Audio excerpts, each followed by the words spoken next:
Good morning. Welcome to Snooker Chat with me, Nigel Slater. We're at Crucible Eve. It's April the 18th on a Good Friday. Tomorrow is the start of the World Championship, and what we're going to try and do today is we're going to just talk about the draw, which was made yesterday. We're delighted to be joined by Michael Day from Totally Snookered. Michael, how are you? You all right? Yeah, thanks, Nigel, for having me on. Yeah, I'm really good. Buzzing, excited for the big one. It's here. Yeah, exciting time of the year. How busy have you been at Totally Snookered over the last few days? Yeah, very busy. Yeah, it's that time of the year. There's nothing quite like it. For players, officials, people in the media, etc. But it's amazing as well. But yeah, gearing up for a very busy 17 days, and then obviously got the seniors afterwards as well. So it's chock a block for the next 3-4 weeks. But all good. All good. It's been a great season, hasn't it? Really, and I think there's been so many talking points. But obviously, we go into this World Championship. Really, I think like it has been for the past few years. We don't really know what to expect, do we? Yeah, I think the World Championship, because it is so different to the other events we have on the circuit, almost all bets are off. Obviously, there are players who sort of, in form, out of form. But as we've seen in sort of recent years, sometimes that's not relevant whatsoever. That adds sort of pressure. People coming in under the radar as well could be to their advantage. But the World Championship is just so different to anything else. And that's what makes it special. End of the season as well. So obviously there's different permutations, things like that. We've seen in the qualifiers, people, fighting for tour survival, etc. But yeah, I do get a sense that it's very open this year, and you can make a case for 8-10 people really, and then you've got a couple of sort of X factors coming through the qualifying as well, which I'm sure we'll talk about. But very exciting, yes. Brilliant stuff. We're all looking forward to it. I can't wait for the action to start. It starts on Saturday morning from 10 o'clock. The Crucible reigning champion, Kyron Wilson, takes to the table. So what always a fantastic start, isn't it, when the defending champion starts, and see how he plays. But we'll go into that a bit later. We're gonna try and predict what all the first round games and have a little bit of chat with them. Before we do that, though, Michael, it's probably worth talking about the qualifiers. It seemed to really go dead fast this year. I don't know how you thought, but really good bit of drama over the last few days. I went to it myself last week. Great to see so many people watching, but it delivered some drama towards the end, didn't it? Yeah, it really did. I agree with you. It went really quickly. As soon as it got to Judgment Day, I was sort of, oh no, I'm not ready for this to go over, because the qualifiers, we hear people say about it, but it is sort of its own event, really. For obviously the players outside the top 16. But it was brilliant. There's so many different stories and threads going through those 10 days. We obviously had Zhao Xing Tong coming back to World Championship action. So that story went through the whole 10 days at the EIOS. So yeah, really good, really exciting. And at the end there, we ended up with 3 deciding frames matches, didn't we? And a couple of those went down to the colours. So fascinating viewing. And it is a bit of a shame that it's all over, but I guess we've got 17 days of drama to come at the Crucible to make up for that. And just a little note, it is worth talking about. We saw quite a bit of history made, didn't we, during the qualifiers? Jackson Page making 2 147s in a match and winning £147,000. Probably his biggest paycheck he's ever had for making 2. I don't think he ever hit a 147 before that, which is incredible. No. Yeah. But amazingly, given that he's done that, he's not qualified for the World Championship. So, but nice little prize to take away, though, despite the disappointment, 147 grand. Yeah, and I don't think that can be sort of understated. I mean, it is sometimes a little bit crass talking about money, etc. But for a young player like Jackson, who's sort of just broken into the top 32, top 40 or whatever, he's earning a decent living. But that money when it comes through, that's going to take such a big weight off his shoulders. I think he's got. Is he a father now? He's got a young family on the way or whatever, and that will really sort of just help set him up, and that seriously may take the pressure off next season. So he may go up another level. So that really is a big thing. And in terms of history, I mean, that's just it's bonkers making 2 147s in a match. He was scoring really well in the first session anyway. He made 147 in frame 8. And then obviously next day he's so far in front he can kind of go for the 147. It was a really good sort of situation for him to do that. But for it to be his first 147 as well, I mean that's even more crazy. Do you know what I mean? He's not done it before on the Pro Tour, but to make 2 in one game, it might be a long time before we see that again. But I guess that's the nature of the World Championship with these longer matches. We see players come back and forth, players winning batches of frames. And I guess, it's a type of event where that could happen because it's a longer format tournament. I went to the Crucible qualifiers, the World Championship qualifiers, you should say, last Saturday. It was my first time going to the qualifiers, actually. I obviously watched it on TV, but I wanted to just get the viewing experience. And I'll be honest, I was quite impressed, actually. I thought it was going to be not a lot of people there. But I went, it must have been, I got there for about 11 o'clock, so play had been going on for about an hour. And when I got there, and obviously I was in the first 4 tables where the main table is, and there was a lot of people there, a lot of people watching. And there's this, I don't know if it's right, there's this stereotypical view that the qualifiers are watched by a man and his dog type thing. But that certainly wasn't the case at the World Qualifier when I started on the Saturday morning. So it was like the 3rd round had just started. I mean, there was Joe Perry in action, Dominic Dale, who obviously having their final days, the final games in their careers. Jack Lazowski was playing. So there was a lot of interest, but there was a few hundred there, on a Saturday morning. I don't know if that's the same when it's like the qualifiers for the World Open or, the German Masters. But, it was certainly well attended and there was a lot of interest. And I think for £12 a day to watch all the games, I think that's quite good value. Yeah, I was gonna say. I mean, I wasn't up there myself this year, but for the value for money, I mean, that's exceptional, really. And like you say, you've got people like Joe Perry, Dominic Dale, Jimmy White was there, obviously early doors, Ken Doherty. These are all sort of multiple time ranking event champions. We've seen them on telly win big events. So yeah, that cauldron sort of qualifying atmosphere for the World Championship, it's like nothing else. And it's really good that the fans come out in force to support that. Right, I think it's time for a bit of fun. Let's dive into the draw. On my phone here, I've got like a spinning wheel.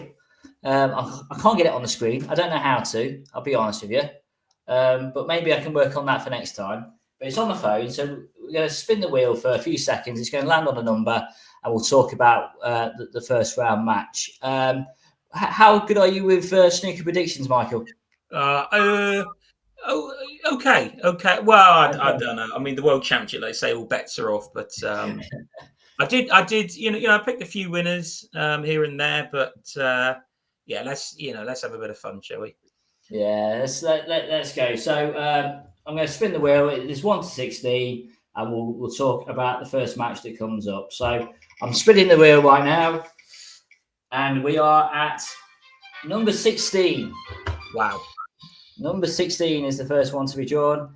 And, well, what a game. Judd Trump versus Zhu Yulong. Judd Trump, world number 1. Won the world title in 2019, but has not won it since. I think the interesting thing with this match, or certainly with Judd Trump's campaign, Michael, is he's obviously going to win the world title. He's going to try and win the world title. But is there a bit of pressure on him because he has stated previously that he's been wanting to miss a few tournaments so he can get ready for this. Does that put a bit of pressure on him, do you think? It's an interesting one with Judd because for me he's in the top 10 easily, greatest of all time, etc., or the ranking events he's won. But I do know some people won't put him into that category until he becomes a multiple-time world champion. So he does have that pressure on him. There are questions about his consistency in longer format tournaments. We saw that at the Tour Championship recently. He's lost his first game in that tournament 4 years in a row. World Championship last couple of years. Went out to Anthony McGill first round in 2023. Last year was really poor in going out to Jack Jones in the quarterfinals. And this season, phenomenal first half of the season. Won the three biggest events in the first half of the season: the Shanghai Masters, Saudi Arabia, UK Championship. But since then, it has been it's not been great for him. I mean, one final, lost to Kyron Wilson in that final. I mean, it's a great achievement to get to a final, but for Judd, who's a serial winner, when he loses one, it's a disappointment.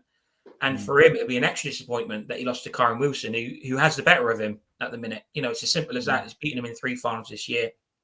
So I'm not quite sure what the mentality will be for Judd coming into this tournament. I think it's a good draw for him. I think no offense to Joe, I think that's a decent draw for Judd. But it'd be interesting. I mean, he has sort of managed his schedule slightly differently this season, so perhaps that will benefit him. Come these next couple of weeks, we'll see. But there is a bit of pressure on him. I do think. It's also going to be interesting, Michael, because Judd Trump is going, he's 7 centuries away from winning a £100,000 bonus. So he needs to make 7 centuries to get that bonus. We've been having a bit of conversations with fans on Snooker Chat and saying, how possible is it that he's going to do this? Because if he has a good tournament, you would probably expect him to get 7 centuries, given the way he plays and the quality he has. But does it just put an unwanted side pressure on him? Maybe is it an unwanted distraction, or because he's obviously going to win the world, he's going to try and win the world title. That's what he's playing for. Do you think this will affect him in any way? I mean, or do you think it's actually the thing that might just prompt him? If he plays that well, he'll get the £100,000 bonus, and that might mean he'll have a really strong tournament. Is it maybe something that might help him? Well, the way I look at it, I mean, say for imagine he made 7 centuries in his first round match. Obviously, I know that's unlikely, very, very unlikely, but he lost the game. So he's at the World Championship, but he's got his £100,000 bonus. He's going to be disappointed because he's out of the World Championship. So the way I'm looking at it, he's there to win the World Championship. If he gets to the final, he'll have hit 7 centuries. All right. So if he's going to win the tournament, which is his primary objective, he will almost certainly make 7 centuries throughout the tournament because there's just too many frames for him not to. So the way I look at it is he's got to put that at the back of his mind. And look, he can win $500,000 winning the event, plus everything else, all the other spin-offs as well. So look, he really needs to put the back of his head. That's just a nice little extra bonus. He did say a few weeks ago, I think before the Tour Championship, the Players' Championship, he said, look, he's thinking about, if he wins the championship, makes the hundreds there, that's 600 grand he could win. Do you know what I mean? And, if he makes 147 or whatever, he could come away with a, absolutely huge sum of money. I think he needs to forget about that, really, and just sort of plow on in the tournament, because that will take care of itself if he does well at the Crucible. So obviously the first round games are first to 10. Who's going to win this one, Michael? And what's the score? I think I'll go with Judd. I think it'd be about 10-5, 10-6. I mean, Joe did very well in the last qualifying round to get through, because I think he was behind early on to Juan Sijun. I think it was 4-1 down or whatever. It's his first time back in 6 years. But I just feel with Joe, when he comes against the really top ranked players, I think there's a bit of like hero worship there. I do think he kind of struggles against the really top players. So I think it's a good draw for Judd. 10-5, is that your prediction? Yeah, go on, we'll go 10-5. 10-5. Interesting about Zhu, I've noticed he started to work with Stephen Feeney at SiteRight. And we all know what Stephen Feeney's his record, his CV in snooker coaching is. So I think he's just started that. So, but interesting link up there. It's time to spin the wheel again. We're trusting you on this one here, Nigel. I mean, it could be any number here. I don't know if you can hear the music behind me. Number 11 is Barry Hawkins versus Hossein Rafai. Yeah, this is a good one, isn't it? Because Barry Hawkins is in a bit of form, isn't he? But Hossein Rafai, in recent years, is known to cause a bit of crucible drama, isn't he? Was it 2 years ago he smashed the Reds up in the break against Ronnie O'Sullivan, which caused a bit of a stir, didn't it? And then last year he made some very interesting, controversial comments regarding the setup at the Crucible, which he very got criticised for. So the news seems to follow Hossein Rafai, but I just wonder if Barry Hawkins at the moment is right on cue to have a really good tournament. Yeah, it's an interesting little quarter of the draw there. You could make a case for Barry Hawkins to actually come through it and get to the semi-finals. This is a really interesting matchup and one I'm really going to look forward to, because I can see this being very close. I can see this going, 17, 18, even 19 frames. Barry's had a fantastic few months without sort of, actually picking up a trophy. I mean, I really like Barry, but, he is does have a bit of a tag as a nearly man. Got very close in the UK, got even close at the German Masters, semis of the Tour Championship. He wins matches and he wins a lot of them. This is going to be really interesting. And, Hossein, he's had problems with his neck, hasn't he, over the last couple of months. Got in the World Open because Ronnie pulled out. So, he come up into top 32, got to the quarters of that. So come in with a bit of form, and then made 5 centuries in his last qualifying round against Wang Yushen. So he's coming in with a lot of good form. So's Barry. Really looking forward to this one. I mean, you can make a case for either one. What do you want a prediction now, Nigel? Or are we? I've actually messed up because I didn't give my prediction for the Judd Trump game. Oh, come on, so then. I've already messed up. So apologies to the viewers for this. Judd Trump, Zhu Yong. I'm going to go 10-6, Judd.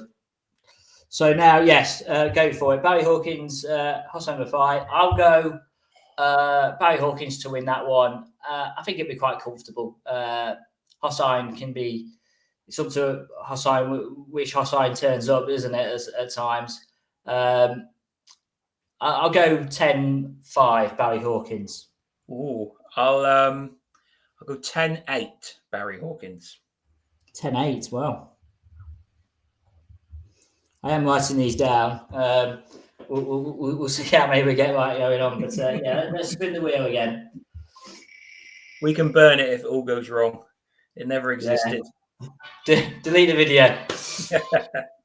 Number 3. Oh, this is a good one. Neil Robertson versus Chris Wakelin. Now, I appeared on the Snooker Hall podcast a couple of weeks ago, and I said, he put me on the spot, Dan did. He said, who's going to win the World Championship? And I was tempted to say Snooker will be the winner. But I didn't want to be looking like I'm sitting on the fence. So I went for a brave call, and I said that I think Neil Robertson will win the tournament. I just think Robertson's got it all back, and I think he's got a newfound confidence that will mean he could do really well. And I think the draw actually, potentially, he might have a strong quarter-final match, but I think he could do well within the first 2 rounds. So obviously, because I've said he's going to win the World Championship, I'm obviously going to say he's going to beat Chris Wakelin. But what do you think, Michael? Well, in terms of this match, again, I can see a really close one. I mean, Chris is, I think he's world number 20 coming to this. So, the 2 rankings are fairly close. It may even be the closest out of, all the first round matches. In terms of Neil's chances at the World Championship, who knows? I mean, so many recent years gone by. Well, perhaps not recent years, but years gone by, you tip Neil and you think surely he's going to win another World Championship at some point. you would have, back in 2010, you would think that's impossible that he wasn't going to win another world championship. But, that's 15 years ago now. I mean, that's really crazy to think about. But yeah, I just don't know in terms of Neil's chances. He wasn't here last year, and I think that's perhaps important to remember. I mean, if you take, for example, Mark Williams, when he won it in 2018, I don't think he qualified in 2017, and he come back and won it. So Neil may really be sort of like, when he steps into the crucible, really appreciate that he's back here. He may be inspired by that. But I actually think Wakeland's going to win this game.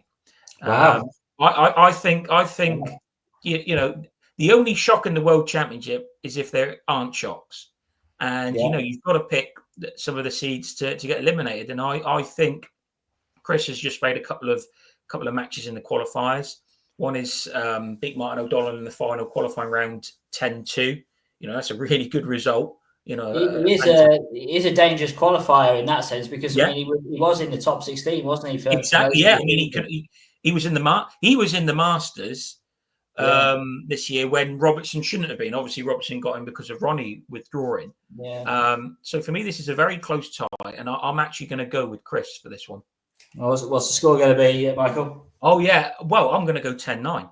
I'm going to go 10-9. I think it's going to go either way. And I think it may be one of those games. And again, this is just vibes, isn't it? It's just vibes. But it just may be one of those games where Neil gets in trouble early doors or he gets in trouble somehow. And I think Chris, a little bit, when Chris Wakeling played Judd Trump in the first round, I think on his debut 7 years ago, the top seed can get in trouble and then perhaps they may panic a little bit.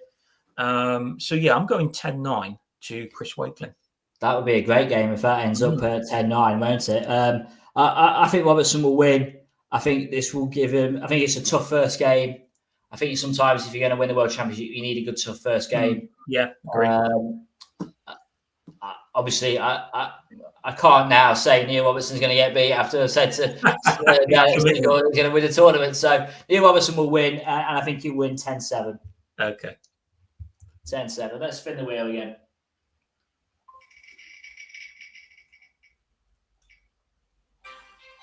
14. It's like bingo. 1 and 4, 14. Ding Junhui versus Zach Shorty. Zach's making his debut at the Crucible. He's beat Lazowski. He did really well in the qualifiers. Ding has had a good season, but his record at the Crucible is not brilliant, is it? That's a good test for Zach, isn't it? Really, first game at the Crucible, and he's playing one of the top seeds, isn't he? Yeah, I mean, going back to Ding's record, he's lost his first round at the Crucible last 4 years in a row.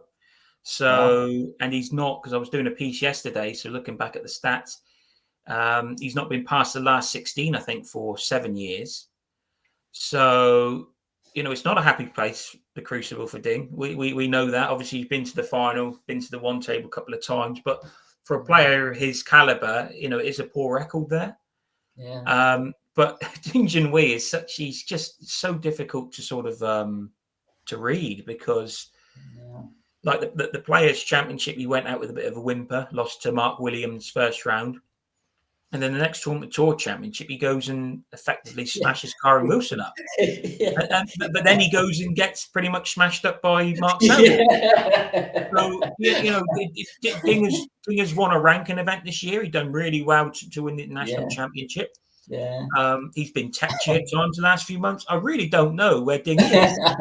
I just really honestly don't know. And that could make him dangerous. Who knows? I mean, this is not a little bad mini section for him when you think about, he could play Luca Brissell in the last 16 if it went to seed, etc.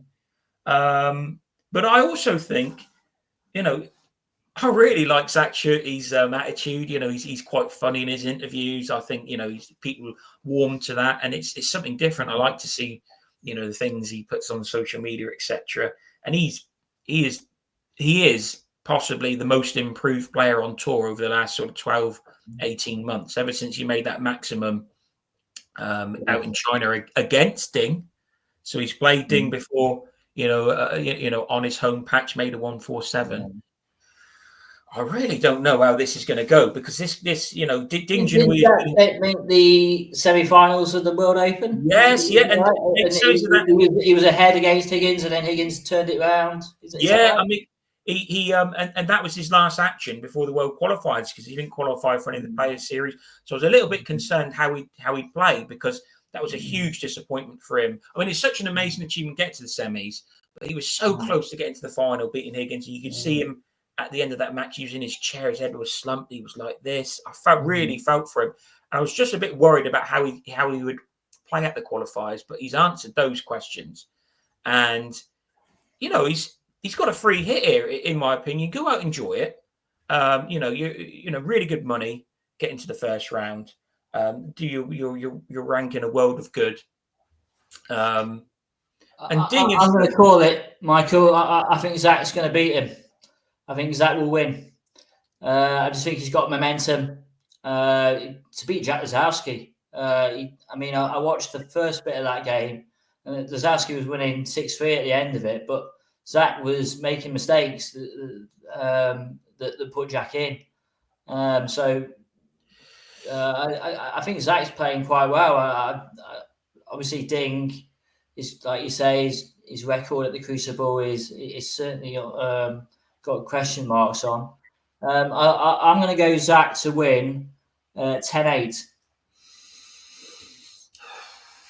I mean, I'm just thinking about when Ding played Michael Wosley all those years ago. Wosley was really unfantastic. Won it, yeah.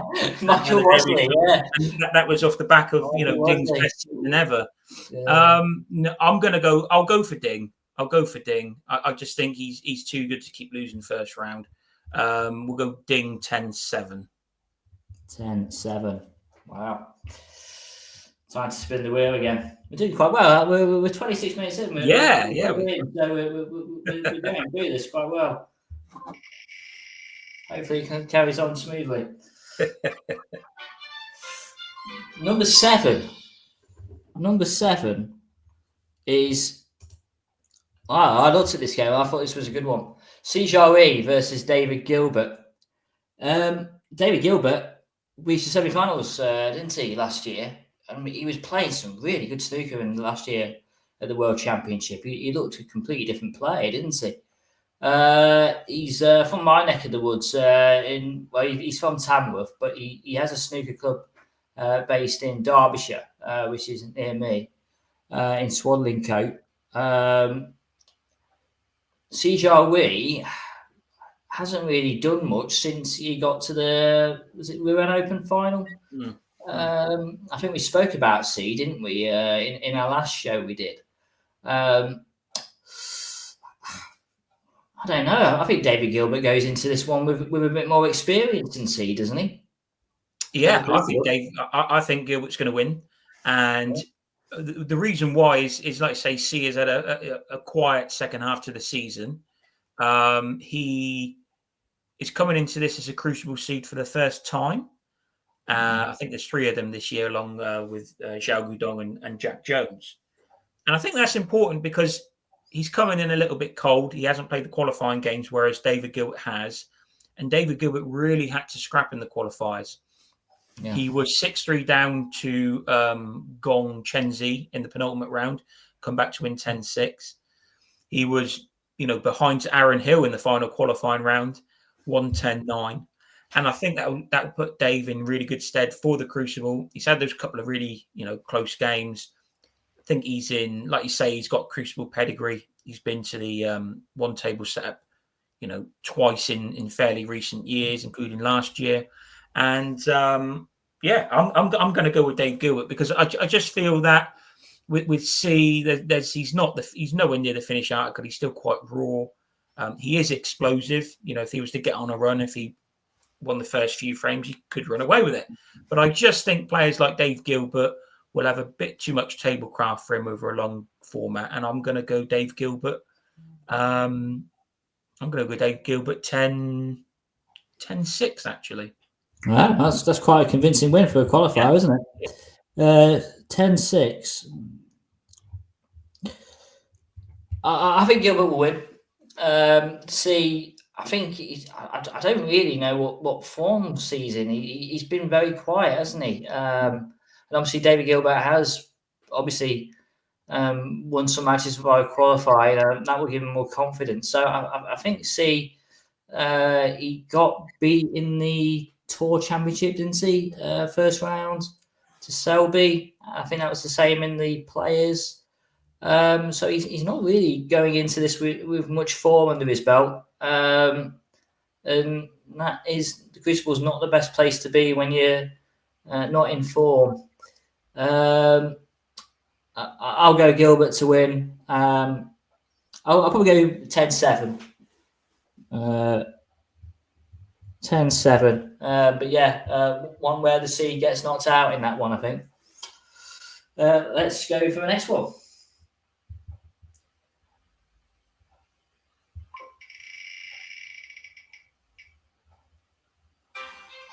Unlucky for some 13. What's that one? Luca Bassell, Ryan Day. Luca Bassell won the World Championship 2 years ago. It wasn't long ago where we were talking about Luca, Michael, saying, is he going to have a tour card next season? Yeah, he managed to turn it around, didn't he? He has managed to put some wins together. I think from the Scottish Open, he started to start showing a bit more form. Ryan Day's, quite a experienced Crucible campaigner and knows the tournament inside out. Can be a dangerous qualifier. Luca's got something to play for, though, hasn't he? I just wonder if Luca might just want to come to the Crucible this year and prove a point. Yeah, I mean, again, another really close game. I think there's some absolutely cracking first-round fixtures this year. Luca, he's going to plummet down the rankings unless he wins the tournament. That's a fact. So perhaps he's sort of resigned himself to that fact that he's going to be at the top 16 next year. He's going to have to be at qualifiers, etc. So, what does he have to do to remain top 16? Does he have to go all the way? I think he has to win it. I was looking before the Players' Championship events because that's a huge thing that he's not qualified for them for the last 2 years. So you lose a lot of ground to other people. I'm pretty sure when I was looking at it that he'd have to, it's either make the final or win it to retain his top 16 place. And that's crazy when you think, that he was world champion 2 years ago. So he's probably resigned to the fact that's going to happen. I don't think that bothers Luca anyway too much. Although he'll probably feel it next year when you don't get into the events like, Shanghai Masters, the Gold Ball event in Riyadh, the Masters itself. So there's 3 big events that Luca likes. He likes playing in big stages, but that he'll miss. But yeah, this game is going to be really close again. I can't see it being in any other way. We've not seen, I think it's important to remember, we've not seen Luca for 2 months since the Welsh Open semi-finals where he had the migraine against Selby. And he was coming into a bit of form. As you say, he had a few results. Pre-Christmas, he got to the Riyadh final, had a good little run at the Scottish Open, performed okay at the Masters, got to the semis of the Welsh Open. So he was building up some momentum, but I wonder if he's lost that because we've not seen him. So Luca's a little bit like Ding. I just so tricky to read. Obviously, the only year that he's won a match at the Crucible was the year that he won it, where he won it all. Yeah, because he lost in the first round last year, didn't he? Yeah, so it's feast or famine for Luca. Ryan Day is a very, he's a smooth operator. He's been there, done it. 3-time quarterfinalist in this. But I'm going to go for Luca. And I think he'll win 10-8. 10-8. Yeah, I just don't see. I'm looking through this draw, and I just don't see many sort of like one-sided affairs. I'm sure there will be. There will be one. Will be at least one-sided affair somewhere. There always is, but on paper, snooker's not played on paper, but it's just got the makings of a really close game again. I think Ryan Day, snooker fans will correct me if I'm wrong, but he's been involved in a few deciders at the Crucible. It wouldn't be surprised me if this goes all the way, but I will back Luca to win, and I think it will go all the way. 10-9. I will go. I'll be here for it if it goes all the way, because that'll be a thrilling match. 10-9. Luca, I think Luca lost 10-9, didn't he? Yeah, last year in the first round. So he's been involved in a to get few on the like this, I inside. think. Yeah, if my memory serves you right. There's always drama with Luca, isn't there? And I remember when we were covering the Northern Ireland Open, and he started talking about what is it, his Ironman ambitions, and that got loads of interest, and people were saying, what's he doing? He's so talented at snooker. What's he doing that for? But he's just a character, isn't he, Luke? Yeah. He's in a world of his own at times. But I think he has. He's probably realised that a little bit, and I think he has got his snooker head back on a bit. Yeah. And I think if he gets through that game against Ryan Day, you don't know what he's capable of. Yeah, he's brilliant for the sport. He's something different, and we need characters. Brilliant. So Luca to win that one. Let's go to the next one.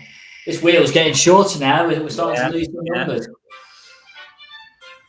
Oh, here we go. Number 5, the headline act. How long have we got? Sullivan versus Ali Carter. The headline show. All the headlines yesterday were regarding this match. Ronnie O'Sullivan, who has been out of play since January. We've not seen him. He didn't compete in the Masters. There was the Champions League episode where he damaged his cue and walked out midway through the tournament. We've actually not seen him in Triple Crown play since November in the UK Championship, and that was on the first day of the tournament. He lost to Barry Hawkins. So there's a bit of mystery with this, and he's obviously playing against Ali Carter. The pair have played in 2 World Finals and recently a Masters final. This is the game that's been hyped up, Michael. Is that a fair assessment? Yeah, I mean, as soon as the balls come out, you're thinking, oh, well, it's crazy, isn't it? I mean, of all the people Ronnie could draw, it's his old pal, Ali Carter. They don't like each other, and they don't make any secret about that. It's funny, I got a text from a professional player, actually, yesterday saying, I wonder if that'll inspire Ronnie to play, because obviously we didn't know if he was definitely playing until his announcement yesterday. It's a bad draw. Well, I say it's a bad draw for both, but I mean, if you look at the head-to-head record, it's just it's 20-1, I think, to Ronnie. But obviously, that one was at the Crucible. So I think it's a bad draw for Ali, certainly, because he's got his neck issue at the minute. He's struggling with that. He come through the qualifiers. He looked quite exhausted, really. I think the last thing he wanted was sort of all this sort of commotion around drawing Ronnie O'Sullivan again. It's going to be a cracking watch, though, isn't it? Everybody's going to be tuned in. There's going to be stories around it. They're going to be going back to the Bargegate incident, to the Masters a couple of years ago with the spitting on the floor, etc. Yeah. So everyone's going to be dragging it all up, including people like me. It's good for snooker that Ronnie's playing. Oh, but whether this match is the motivation behind it, obviously we don't know. Only Ronnie O'Sullivan can answer that. But it's just Ronnie O'Sullivan, isn't it? This is Ronnie's career. It's just not going to be simple as. I mean, how many times has he drawn? At the Crucible, huge names in the first round. Back in the 2000s, he drew Maguire a couple of times. He drew Ding on his debut. There's been other people that he's drawn against, like Gary Wilson. He always seems to have a big first round draw, and there's already a huge spotlight on Ronnie. How is he going to play? We don't know. We've seen footage of him in Saudi Arabia with his new cue, making a 147. Ronnie, surely, I always thought he was going to come back because he's never missed the World Championship. But surely Ronnie must be confident to a degree with his equipment and stuff, because this is the biggest test of all. I think it's so hard to call this one. I mean, this is very hard to predict. We don't know how Ronnie's been playing. Even Ali Carter has not had the best of seasons, but maybe this match might just bring the best out of him. This is so hard to predict. I really do not know how to call this one. I think it's great for snooker that this match is happening. I think it will get a large audience. And I think it's probably the match that probably the World Championship needs just to get people interested at the start. It's so difficult to call, but I will go Ronnie O'Sullivan to win 10-6. Oh, you nicked my answer. I was going to go. We agree with the score. You've nicked my answer. I'll go 10-7 then. Right, you're going 10-7. Yeah, just to be different. Yeah, if you look at his record, Ronnie he's only lost in the first round a handful of times, and he does. Obviously you had the Cahill incident in 2018 or 19. Yeah. No, that would be in 2019. Ronnie, almost always gets past the first round, even though these really difficult games. So, but we just don't know with Ronnie at the minute. I think we will know more about Ronnie in the second round. I mean, he could be up against who is it? Zhang or Pang. Zhang or Pang. I mean, we'll know. I mean, if he does, I mean, you back O'Sullivan there to win the second round game, wouldn't you, really? But I think we'll know more about Ronnie O'Sullivan. I think people just get the first round out of the way, don't they? But then the second round gets to first to 13. We'll know more about how Ronnie O'Sullivan is shaping up in terms of his game and where he is. I think he'll just get that win. But then I think the second round we can study O'Sullivan's game and how he is playing. He said that in that. Yeah, he said that in that that TNT Sports program that it's about just getting through the first two rounds and the tournament starts from the quarterfinals, and that's where you know where you're at. So I think you make a good point about that, Nigel. Yeah. So that's the headline game. Really looking forward to that one. It's going to be a great match, and we think that Ronnie will come back and win, and we'll see what happens for the rest of the tournament. Let's spin the wheel. This wheel is shrinking. Number 8. It's for Leicester Derby. Mark Selby versus Ben Wollaston. Mark Selby said straight after the draw, he was at the draw, wasn't he, on BBC 5 Live? He didn't want to play Ben Wollaston or Joe O'Connor. There is, his Leicester friends.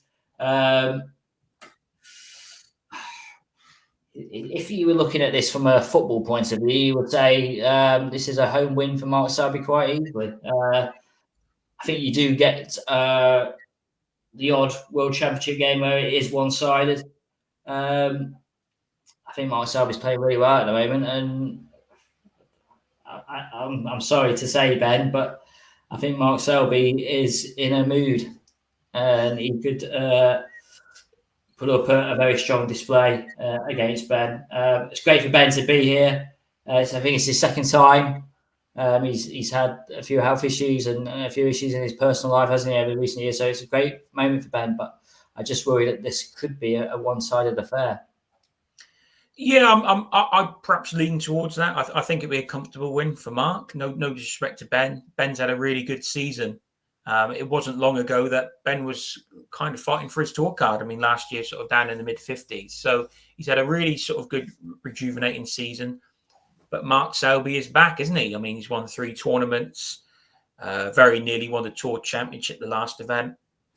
Appears to be in a completely different mindset this year, a far better place mentally. And, I don't think he want to lose 2 years in a row to sort of fellow Leicester Curious after being shocked by Joe O'Connor last year. Mark Selby is he's second favourite, isn't he, with the bookmakers to win it. I think, no disrespect to Ben, I think this is a good draw. It's great for Ben that he's qualified. But I'm going for Mark Selby, and I'm going to go 10-4. 10-4. I agree. I think Selby will win quite comfortably. I think this will be quite a one-sided affair. Sorry, Ben Wollaston fans. Hopefully Ben's not watching. I think Selby's defeat in the Tour Championship final might just spur him on to go for World Championship glory. One-sided affair.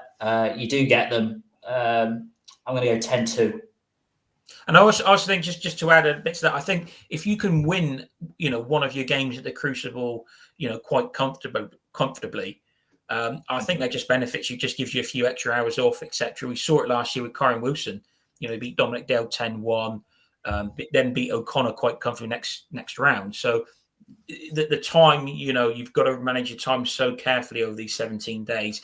If you can get yourself another couple of hours off as well, it could really benefit you further down the line. Good point. Now spin the wheel.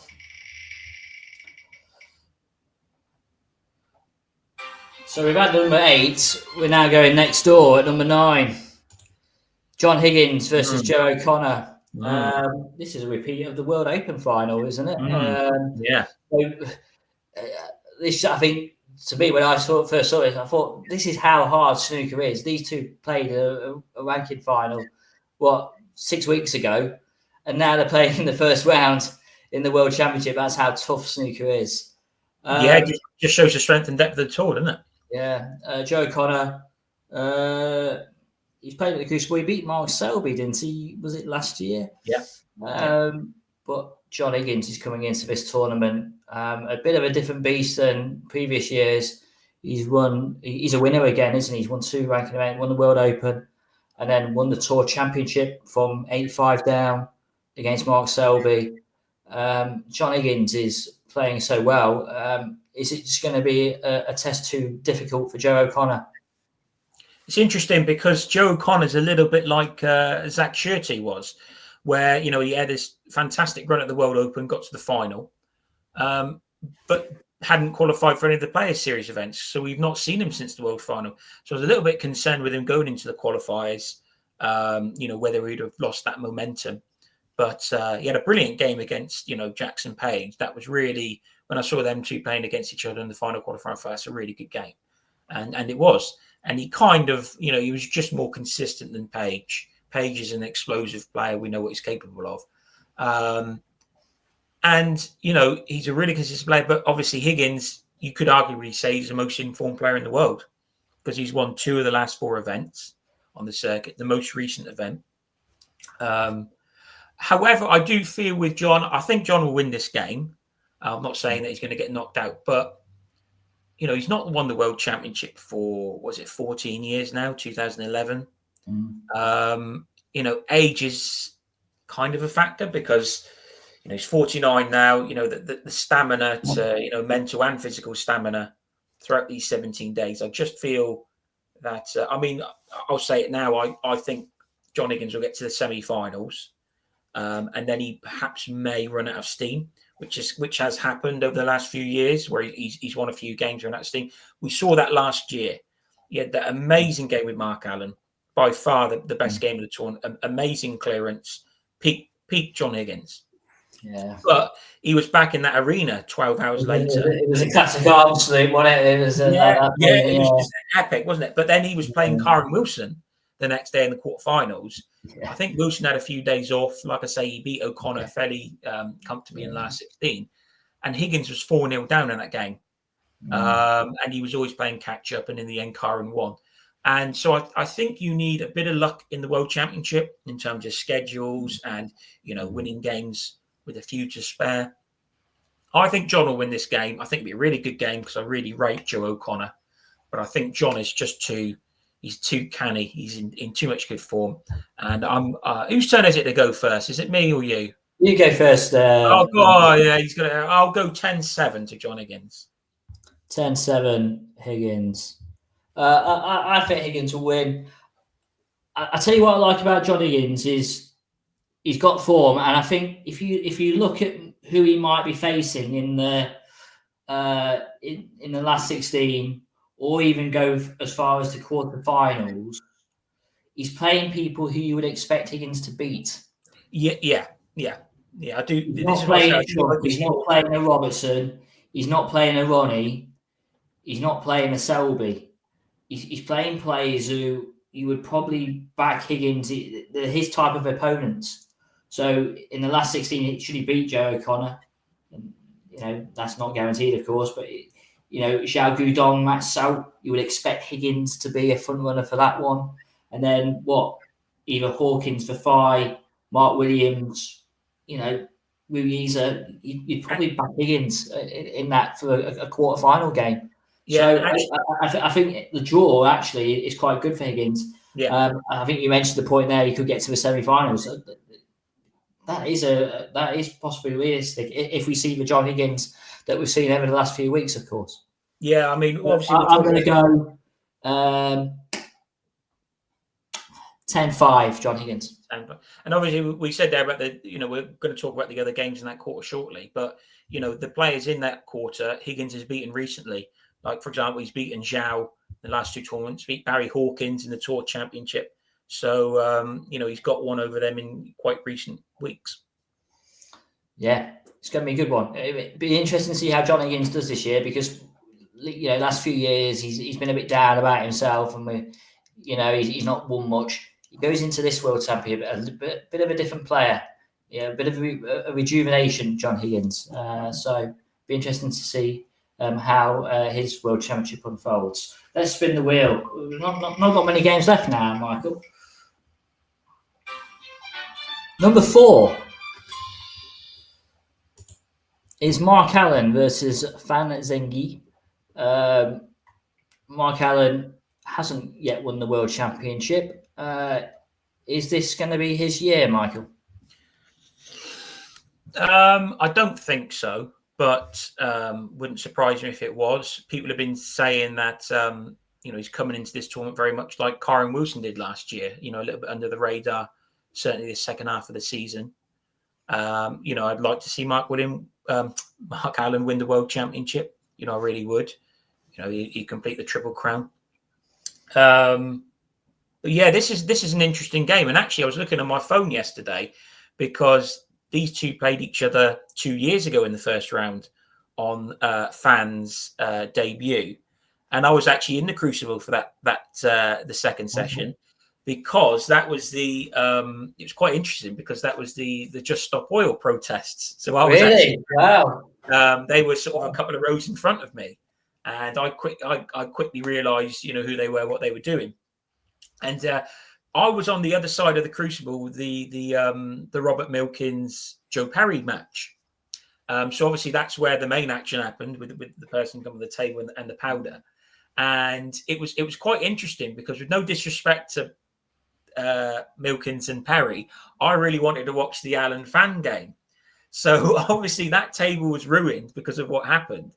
So obviously there was a big delay for an hour or so, whatever. I went outside, etc. But they were okay on the other table. So they actually raised the, obviously the Crucible curtain. So I managed to watch the game that I wanted to. So obviously it was a very sort of, the situation, but I actually managed to watch the game. And that popped up on my phone yesterday because that was 2 years ago yesterday. Wow, yeah. Obviously they were unbelievable scenes that day, wasn't it? It's mental. It's mental. I mean, I just come up on the train from Plymouth. So I was up there for a couple of days. So this was the first session that year that I was there. And within sort of like half an hour, it's all this commotion. So this game sort of brings me back memories for that. But Fan Genzi is obviously he's a ranking event champion. Let's not forget he won the European Masters a couple of years ago. A really good player. Hasn't really done much this season. I think he's got to one last 16, so nothing spectacular. But obviously he could end it. Well, he is going to end it on the biggest stage. I think Mark will win this game, though. How far he gets in the tournament, I'm not sure. But I'm gonna go with Mark Allen for this one. What's the score going to be, Michael? Let's go 10-6 to Mark Allen. Oh, you're going for this. I just think there's a shock on the cards here. I just think there's a shock. And I don't know much about Fan. He obviously won that event a couple of years ago, but I just think maybe the momentum he's got from qualifying, Mark Allen, we've not seen him play for a while because he wasn't in the Tour Championship, was he? So I just wonder if there's a shock. I'm going to go with this being one of the shocks of the round, the first round, and I'll say Fan to win 10-7. Okay, yeah. So we've got one, two, three. Neither one of us has got Allen and Robertson to come through there, then, have we? Because I tipped Wakelin, and you've tipped Fans. So this dream last 16 game Allen v Robertson's not going to happen in our world. Yeah, that's a good point. So we've got 1, 2, 3, 6 games to go. 6 games to go, and we get to number 6. Zhang and Pang. Probably not the most exciting game if you're a snooker fan to see. But Zhang has been much of an improved player, hasn't he? Last couple of years. Pang is still an unknown. He's still trying to break through and show the quality he's got. An all Chinese affair. Hard to call this one. What's your take on this, Michael? Sometimes the not so fancied games tend up to be the most exciting, don't they? Yeah, without being disrespectful, it's probably one of the lower key first round games, but I think it'd be a really interesting one. Pang for me is getting better every year. His stock is rising. This is the 3rd year in a row he's qualified for the Crucible, and the last 2 years I think he's put up a good display. He played Ronnie when Ronnie was the reigning champion. Last year, he only just lost to Robert Milkins. But Zhang hasn't won a game at the Crucible either. So one of these two are going to get rid of their Crucible low. One of them is going to win a game at the Crucible. Zhang has had a quiet season, really. He did accumulate some points early on. I mean, I was looking on Q-Track. He's actually earned over £200,000 this year, and I'm not quite sure how Zhang has. But the early doors, I think he got to a few events, sort of won a few games. I'm going for Pang in this one. Okay. Because he's had a couple of qualifying games. Again, he comes in with his arm nice and oiled. Zhang isn't, because we've not seen him at the Players or Tour Championship. And Zhang last year was a seed for the first time, and he played quite poorly against Jack Jones. And again, no disrespect to Jack Jones, because I said about Judd as well, but Jack sort of picked them off, and he was really sort of quite canny. But I'm going to go for Pang for this one. Okay. And, I'm going to go Pang. I'll go Pang 10-8. I think Zhang will put up a better performance. But I think I really like Pang. I like Pang's play. He's very quiet. He's quite consistent. And I think he'll get the job done here.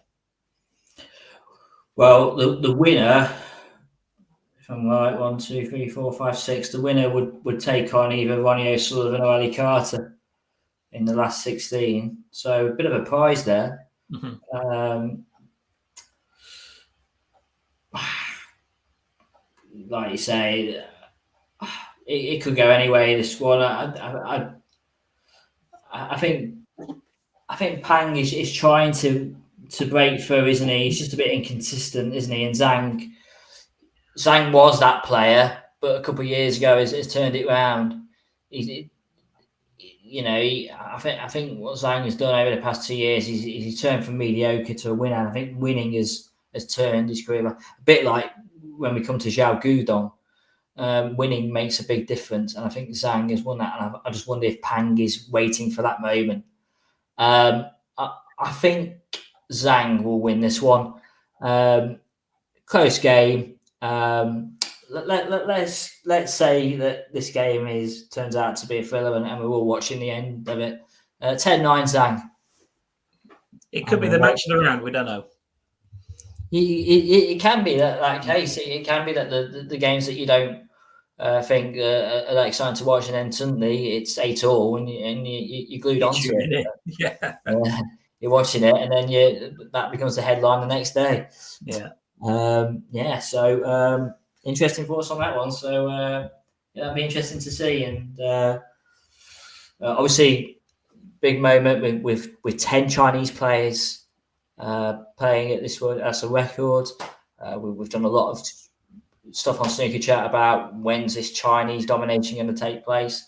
There's more signs of it here at the World Championship that there is more signs that a Chinese invasion of elite snooker is taking place. Is that fair, Michael?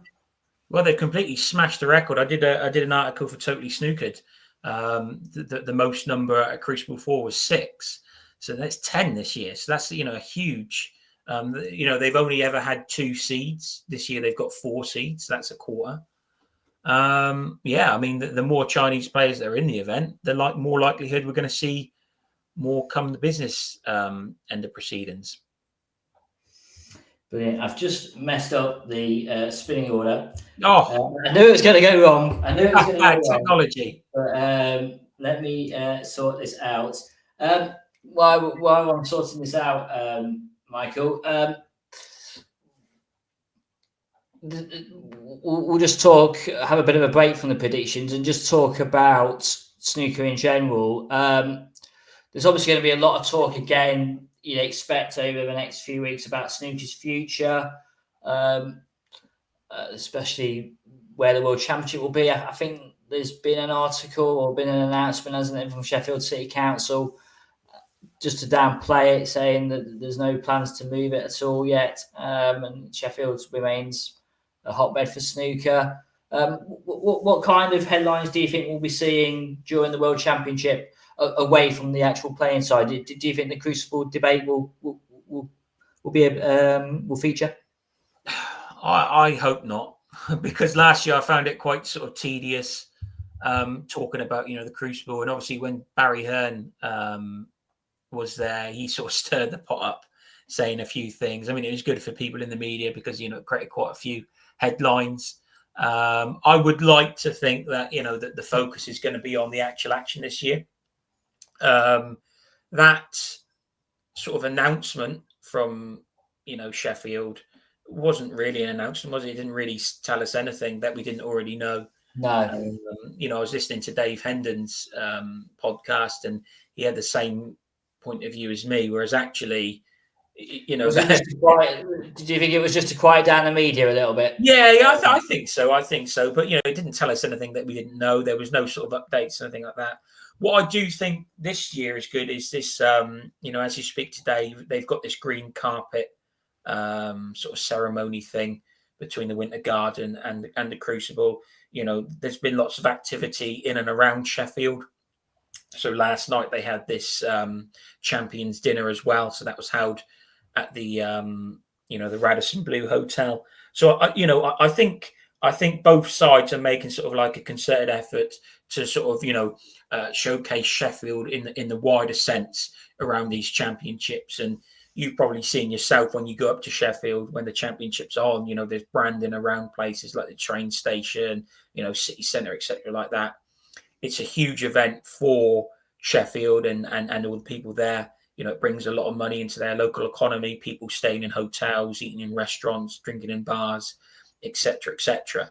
So, both sides sort of need each other. And I do just hope that the action is on the bays this year, because it did get quite tedious last year, and it wasn't a vintage World Championship last year. No disrespect to the winners, people who did well. Yeah. It wasn't, and I just found last year a little bit tiring, talking about like Saudi and other venues, etc., etc. Sheffield they've got another arena in Sheffield, haven't they, where they do like the Premier League darts. If they wanted to keep in Sheffield and you wanted more seats, you'd go there. So that's not what we're really talking about here. So yeah, I just hope the future of the Crucible. But again, the contract runs out in 2 years' time. So if we're not talking about this year, we really will be talking about the next year, because then you'll be thinking, well, next year could be the last year. So we'll see. But it's inevitable. People are going to be talking about it. The wheel is back. Let's sort it out. Hopefully, no more problems. It has selected its next number, so let's get back. And we've got Kyron Wilson versus Lei Pei Fan, number 1. I've wrote a few notes about this game, Michael. But next to Kyron Wilson, I've got the letters CC. Do you know what that stands for? Is this some sort of curse? Have we heard? Yeah, Crucible curse, Kyron Wilson. I've heard of that. Neil Folds has said this week that greater players than Kyron Wilson have been defeated by the Crucible curse. We did a story on Snooker Chat when Stephen Hendry got done by it in 1991, and he was sulking in his apartment for a week when he got beat. He couldn't believe it. I think it was more about the shock of him losing in the quarterfinal when Hendry was in his prime, really, more than the actual Crucible Curse upset. But then Ken Doherty says Kyron Wilson is playing the best snooker probably than anybody at the moment, and has probably got the best chance of anybody to beat it. Obviously, Ken Doherty almost beat the Crucible Curse in '98, but lost in the final. Is Kyron Wilson going to break the Crucible Curse, Michael? Yes, he is. He's my he is my pick. You know, I'm not just jumping on the bandwagon here. He is my pick to win the World Championship this year. And the reason is all the ingredients that are coming together. Now, obviously, all the greatest players in the modern era have fallen victim to this curse. My argument with this is that, say, for example, like you had Steve Davis, Stephen Hendry, Mark Selby, Ronnie O'Sullivan. All these players, when they come back the next year, they were the number one in their sport. They were the world number one. You know, they were the bookmakers' favorite. They'd won tournaments throughout the season. Okay. With Kyron, it's slightly different because he's won, obviously, all these tournaments this season. He's had the best. But the spotlight is going to be on people like Ronnie O'Sullivan, who's coming back, Judd Trump, who's the world number one. I don't think I think if Kyron Wilson gets past his first game, where the spotlight will be on him because it's the opening day, you know, he's the main attraction. If he gets through this, I think he's got all the ingredients to win it. He's motivated. This is his one and only chance to break it. Yeah, he's in great form. He's got Crucible pedigree. The last 7 Crucibles, he's been to the one table set 4 of those times at least, 2 finals. So great Crucible pedigree, great consistency at the venue. And you just said there yourself that the 2 people who have come closest to breaking the curse were Ken Doherty in '98, got to the final, and Joe Johnson got to the final. Now, those 2 players, they wouldn't have been the star attractions at the start of the tournament, with all due respect to them. It would have been a Steve Davis, in the 80s. It would have been a Ronnie O'Sullivan, a Stephen Hendry in the 90s with Artie. So I think Kyron comes in a slightly similar fashion, whereas actually people are going to be talking about other people. Yeah, I think Kyron's going to do it. And I think this is a good first round draw for him. We know Lay, he's a ranking event champion. He's a debutant. Hasn't done a great deal since winning the Scottish Open. No. I think it's a good draw for Kyron, though. I think he's a very intimidating player, Kyron is, in a good way in this sort of environment. And, I don't think it's going to be a walkover, but I do think Kyron's going to win with spare change. I think Kyron win 10-5. And again, like I said, if you can win some games with a little bit of added time to yourself, that will benefit you, because Kyron then won't be playing them for another pretty much a week. Fully agree with you, Michael. Fully agree. I obviously I've gone for Neil Robertson to win the tournament, but I agree with you that Kyron Wilson stands a great chance of doing it. I think Kyron Wilson is a far better player now than he is when he actually won the tournament. Definitely. A year ago, he's a far better player. His game has increased. I know there's a lot of talk about he's been a good world champion. He's not just been a good world champion because he's promoted the game, but he's been a good world champion because his game's gone up, I think, a couple of levels, actually. Lepe Fan, he's had his brilliant moment this season. I don't think he would have expected to be a ranking winner a year ago. For him to win the Scottish Open was one of the shocks of the season. Wonderful achievement from him. I'm glad he's got through to the Crucible. I think Alan McManus said it when he said, he's not reached the Crucible before.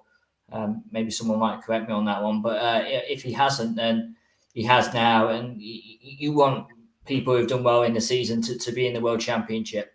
So he deserves his moment. I think that it's great for him that he's going to be on the first match. A lot of TV time. Kyron Wilson will be too strong. You said 10-5. I think it's going to be one of them where it's the opening night is going to be a bit of an early one. You might have to watch something else on a Saturday night, maybe. Don't be expecting to watch snooker late into the night, but you never know. But I'm going to go 10-3, Kyron. I think it will be a quite comfortable win. for him. So we've got 4 or 5 games to go? Let's see what we've got. Number 10, my lucky number. Zhao Guidong versus Matt Stelt. Zhao Guidong, probably one of the most improved players of the season. Won the Wimbledon Open. Has come on leaps and bounds. Been in the late stages of several tournaments this season. Really picked up. I think he's going to be a Crucible C for the first time. Yeah.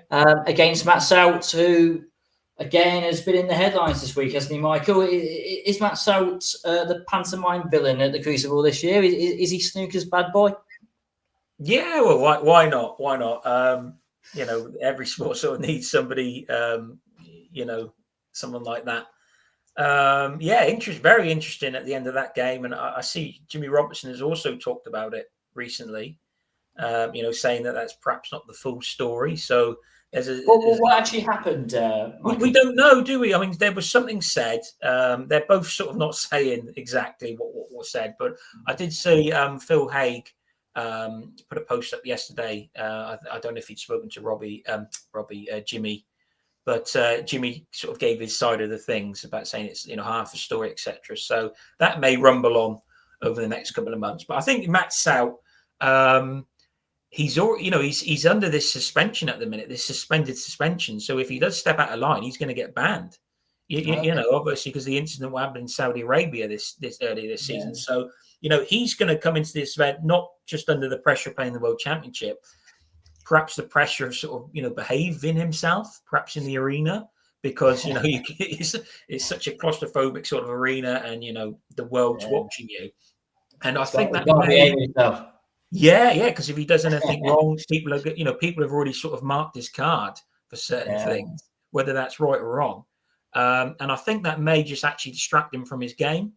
Do you think of Michael from when he shouted, "Oh my God!" Was it a qualifier or in a match a few months? Did anything come of that? Did it, or gone quiet? I don't know, but obviously the incident in Saudi happened before that. The incident against Zizins in the German Masters qualifier happened just before Christmas. I've not heard anything whether that's been investigated or he's facing punishment. But in terms of that was an incident that got quite a lot of headlines, and he went on Stephen Hendry's Q-Tip show, didn't he? And I think it was pre-recorded, wasn't it? So it when it went out, it was like the day after. Yeah. In reality, and he got a bit of a bad flack for what he said, but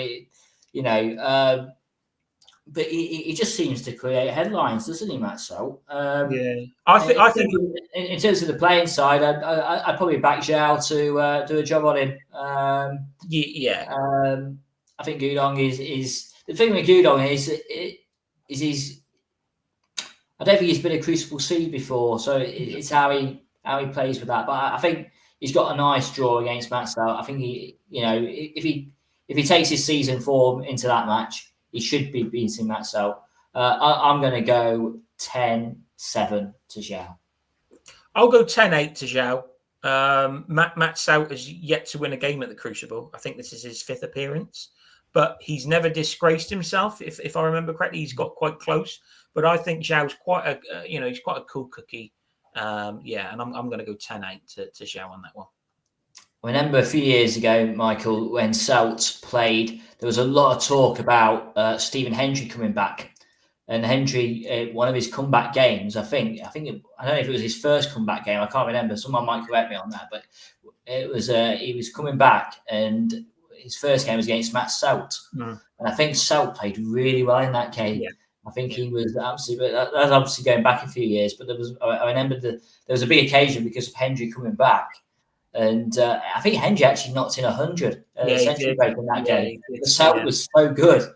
That's just a bit of the archive moment. But yeah, I think Zhao will come through that one. So we've got 3 games to go. Number 12 is Mark Williams, Ruiza. Interesting comments after Mark Williams' defeat in the Tour Championship. Williams said basically on the World Snooker, any qualifier will fancy their chances against me. There's obviously been well-documented eyesight issues. I think he might be playing with contact lenses. Ruiza, you could see, is a bit of a lucky boy in terms of the way he qualified for the Crucible. He's obviously been one of the talents of the season, reaching 2 finals.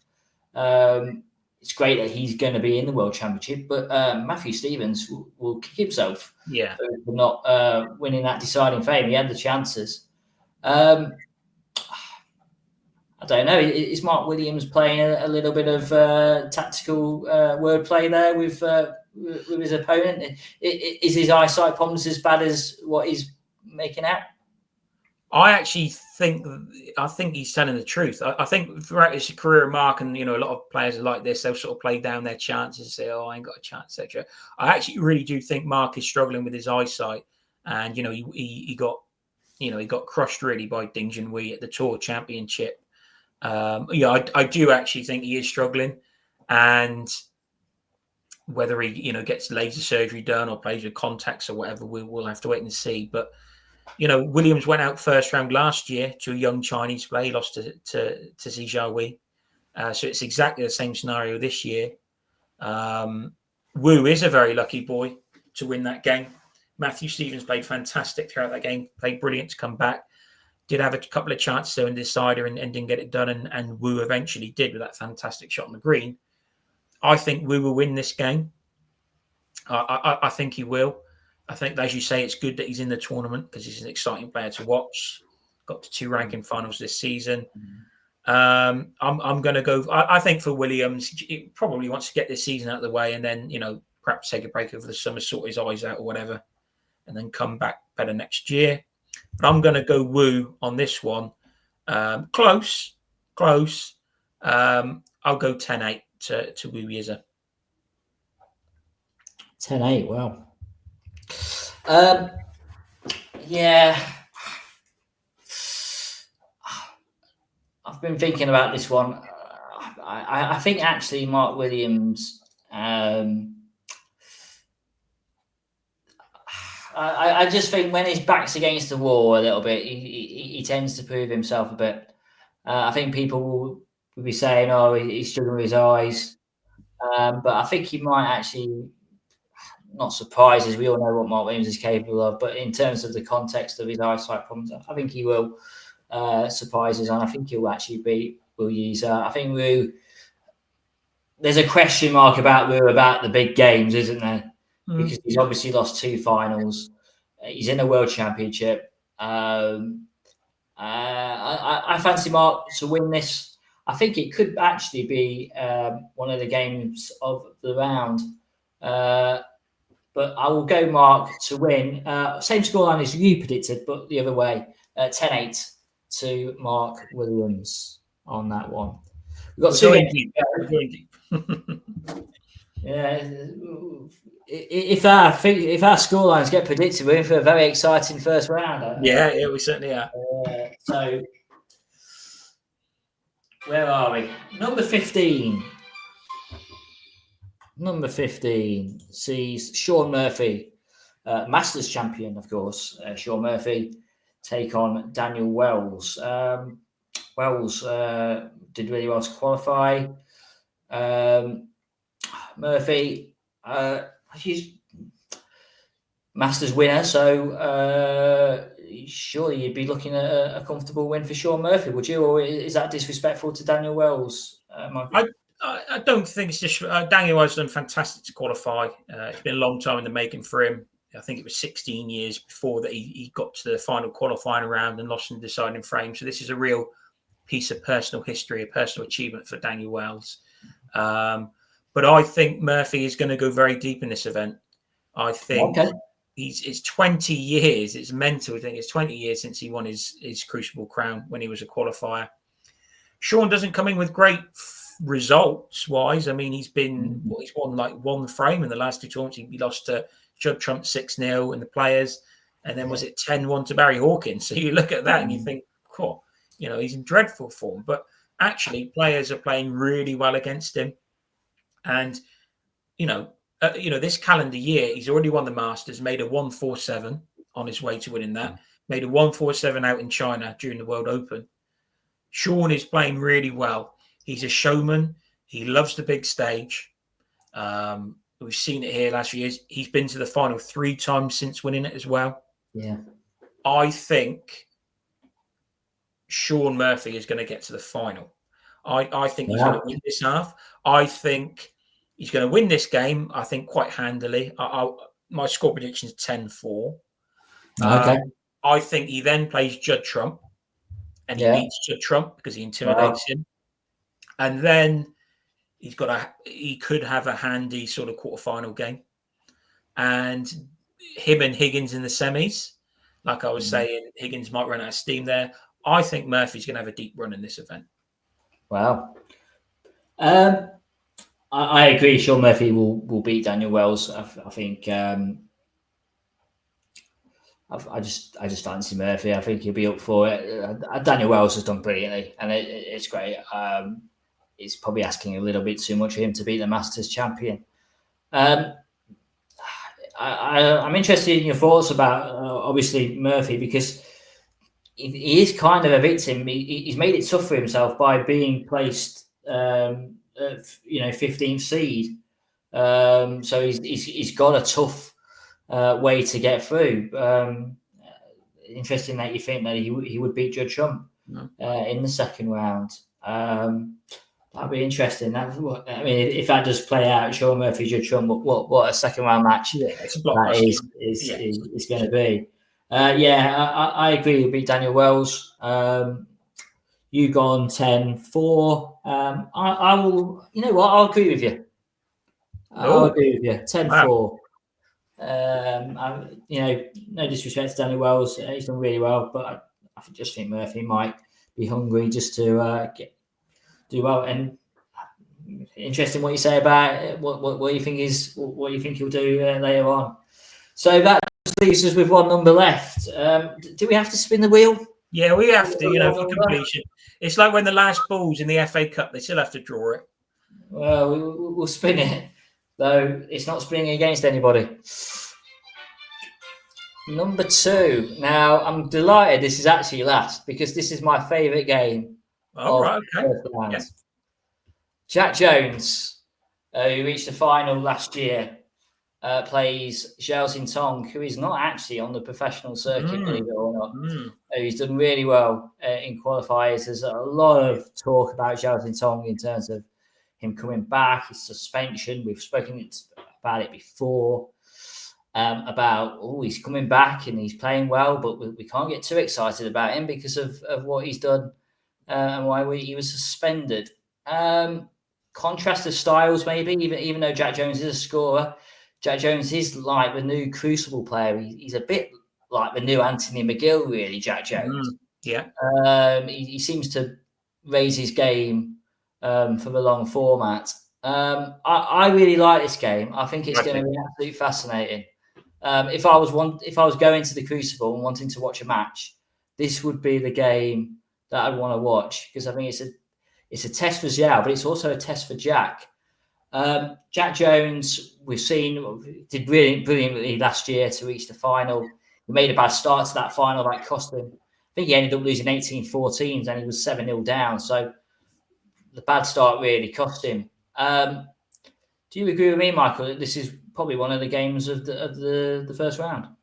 I do agree, yeah. And it's because of the contrast in styles, isn't it? It really, I think some sort of lesser, I don't know, lesser educated, say, snooker fans will think, Zhao's going to, he's going to come in and blitz him off the table. But no, that's not going to happen. It's going to be a really interesting game. I'm with you. I think it'll go close. It'll be a fascinating watch. Zhao made 12 centuries, during qualifying. That's perhaps a record. I don't know. He's a really heavy scorer, as we know that when he's on form. I I think Zhao will win this game. I think he will win this game, but I'm not falling into the trap where he's going to like smash Jack Jones up. I think it's going to be very, very close. I think Zhao is just gonna get through the across the line. But I'm with you. I'm really looking forward to this one. This is one of my sort of top 3 matches for the round. And it will be interesting to see because the winner of this game is probably going to play Kyron Wilson in the last 16. So whoever comes through, it's going to be a headline game in the last 16. With no disrespect to the Leap By fan, it's either going to be a rerun of last year's World Championship final, or it's going to be Zhao, who is this X factor. He's what 6th, 7th in the biggest odds to win the whole thing. Against Wilson. So whoever comes through has got a big prize. Obviously, Michael, while we're on that, let's say Kyron Wilson wins on Saturday night. Who do you think he'd want to play Kyron Wilson? Do you think he'd want to play Jack Jones again, or do you think he'd want to play Zhao Xintong, who might open it up a bit? That's a good question. Good question, because on paper you'd say, most people would say, oh well, Jack Jones, obviously. But I think Kyron might actually fancy playing Zhao because in Jack Jones, it's quite a similar-ish player to Wilson. So, that crucible pedigree, quite consistent, quite measured, whereas Zhao is quite explosive. And I think Wilson may prefer playing Zhao because he might be able to pick him off. But it would be fascinating whoever comes through this game. But I'm going to go with Zhao. I'm going to go Zhao, and I'm going to go 10-7 because I think if it was to go really, really close, like 10-8, 10-9, I would fancy Jones. I think because of what he's done at the Crucible, etc. So I think if Zhao's going to win, he probably has to win by a few frames. Good chat. We saw Zhao. I mean, he qualified, didn't he, in quite dramatic match against Elliot Slessor. Slessor came back really well, didn't he? And that was a great game. Paul worked well. I mean, Zhao Xintong, this isn't like he actually qualified for the UK Championship, didn't he? He went through the qualifier. Obviously, that's a shorter format, but he got through that, and he pushed Shaw Murphy all the way in that first round in the UK. So this is not new that we've seen Zhao before, and I think he might just come a bit short. I think Jack Jones might just give him a bit of a snooker lesson. I'm going to go 10-8 Jack Jones, but I think it'll be a great game. I really do. I think it will be a good watch, and I'm really looking forward to watching that as a neutral, because I think both, like you say, the second round game is going to be a brilliant game no matter what happens. Jack Jones wins it. It's a rerun of the last year's Crucible final. Zhao wins it.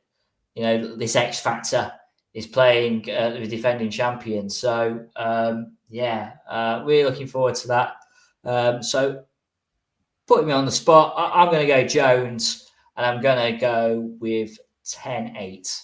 I think it'll be a brilliant game. Michael, that brings the end to predictions. I've written them down. So, as the tournament progresses, we'll be able to see how many we got wrong. But Michael, thank you so much for joining us today. Please, it's been great having you and listening to your thoughts on what is a wonderful draw. Is there anything else you'd like to say, Michael? Not really, but just enjoy it, guys. Everyone just enjoy it. We've all got our own favourites, haven't we? We've got people that we're sort of cheering on or want to do well, but just enjoy it. Don't get wrapped up in certain things about whether it's going to leave the Crucible, etc. So just enjoy the action. There's nothing like it, and I genuinely think this could really be a classic World Championship this year. I think we're we've got a fantastic first round draw. Let's hope it's an 18-17 final, whoever's in the showpiece match. Not seen one of them for a while, have we? No, 2002, I think, isn't it? It's something crazy. Wow, Henry Ebden, was it? Yeah, long time ago. Oh, both players have retired since then, haven't they? So that shows you how long ago that is. Yeah, great games. Like I say, really looking forward to Jack Jones, Zhao Xintong. Obviously, Ronnie O'Sullivan, Ali Carter stands out as well. Let's see what Ronnie's like playing. That's going to be great. And, Mark Williams-Ruiza stands out as another great game. It's just going to be fascinating drama. It's like no other tournament. You can play well one day and not so the other, but still get through it. It's one of them tournaments where, you might be winning 7 frames to 3, and it's still a dangerous scoreline. It's one of them tournaments where it swings, and if you lose 7-3 turns 7-5, it's a completely different game. It has its swings and roundabouts, doesn't it? The matches at the Crucible, and it's great theatre. Michael, enjoy the tournament. I'm sure you're going to be busy, aren't you? And people can read all about it on the Totally Snookered website. Yeah, going to be a very busy time. We're going to try a few different things this year as well. There's no shortage of stories or drama. Busiest time of the year, but best time of the year for a snooker fan. Michael, thank you for joining us, and enjoy the World Championship. Thank you very much, Nigel. You too. Thank you.